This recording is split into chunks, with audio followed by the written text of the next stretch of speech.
മറിയം തിടുക്കത്തിൽ യാത്ര പുറപ്പെട്ടുവെന്ന് ലൂക്കാസ് സുവിശേഷം 1-ാം അധ്യായത്തിന്റെ 39-ാമത്തെ വാക്യത്തിൽ നമ്മൾ വായിക്കുന്നുണ്ട്. ഈ നോമ്പ് കാലത്ത് നമുക്കും തിടുക്കത്തിൽ ചില യാത്രകൾ പുറപ്പെട്ടാലോ? നമ്മെ കാത്തിരിക്കുന്ന ശുശ്രൂഷ ആവശ്യമുള്ള ചിലരുടെയൊക്കെ അടുത്തേക്ക്, മാതാപിതാക്കളാവാം, സഹോദരങ്ങളോ സുഹൃത്തുക്കളോ ആവാം, നമ്മുടെ വിവാഹം ആശീർവദിച്ച വൈദികനോ ആദ്യ കുർബാന നൽകിയ വൈദികനോ ആവാം, അതുമല്ലെങ്കിൽ സ്നേഹത്തോടെ നാം പഠിച്ച ആ വിദ്യാലയത്തിന്റെ മുറ്റത്തേക്കാകാം. ജീവിതത്തില് തിടുക്കത്തിൽ ചില യാത്രകൾ പുറപ്പെടാൻ ഈ നോമ്പുകാലം നമ്മെ സഹായിക്കട്ടെ.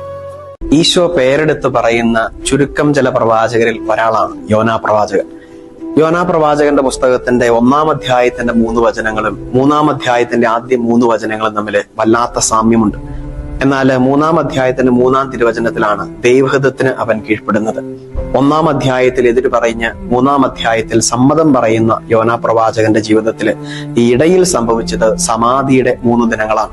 നീയും നിന്റെ ദൈവവും മാത്രമായി ഏതാനും നിമിഷങ്ങൾ ചെലവഴിക്കാനാകുമ്പോൾ അവന്റെ സ്വരം നിനക്ക് കേൾക്കാനും അതിനനുസരിച്ച് ജീവിക്കാനും നമുക്ക് സാധിക്കും. സമരിയായുടെ കിണറിൻകരയില് മിശിഹായെ കണ്ടെത്തിയതിനു ശേഷം അവൾ കുടം അവിടെ വെച്ചിട്ട് ഗ്രാമത്തിലേക്ക് തിരിച്ചുപോയി എന്ന് വചനം പറയുന്നു. തമ്പുരാനെ കണ്ടെത്തിയതിനു ശേഷം തന്റെ ജീവിതത്തിന്റെ ദാഹം തീർക്കുവാൻ അവൾ അത്രകാലം കൊണ്ടു നടന്നിരുന്ന കുടം അവന്റെ പാദാന്തികത്തിൽ ഉടച്ചു കഴിയുമ്പോഴാണ് ഈശോയുടെ വചനം സ്വന്തമാക്കി യാത്ര ചെയ്യാൻ അവൾക്കാകുന്നത്. ഈ നോമ്പുകാലത്ത് നാം കൊണ്ടു നടക്കുന്ന ഈ കാലിയായ കുടങ്ങളെയൊക്കെ കണ്ടെത്തി അവന്റെ പാദാന്തികത്തിൽ ഉടച്ചു കളയാം. അപ്പോൾ അവന്റെ വചനം നമ്മുടെ ഹൃദയത്തിലും ജീവിതത്തിലും നിറയാൻ കാരണം. മിശിഹായോടുള്ള സ്നേഹം എന്നെ നിർബന്ധിക്കുന്നുവെന്ന് പൗലോസ് പറയുന്നുണ്ട്. പരിധികളില്ലാതെ കണക്ക് വെക്കാതെ നമ്മയും സ്നേഹിക്കുന്ന തമ്പുരാന്റെ സ്നേഹത്തിന് നമുക്കിന്ന് നന്ദി പറഞ്ഞാലോ? ഒരു നിമിഷം നമുക്കൊന്ന് കണ്ണുകളടയ്ക്കാം.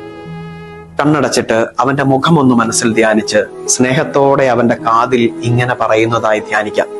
എന്റെ ഈശോയെ, എന്നെ ഇത്രയും സ്നേഹിക്കുന്നതിന് നിനക്ക് ഒത്തിരി നന്ദി. എന്റെ ഈശോയെ, എന്നെ ഇത്രയും സ്നേഹിക്കുന്നതിന് നിനക്ക് ഒത്തിരി നന്ദി.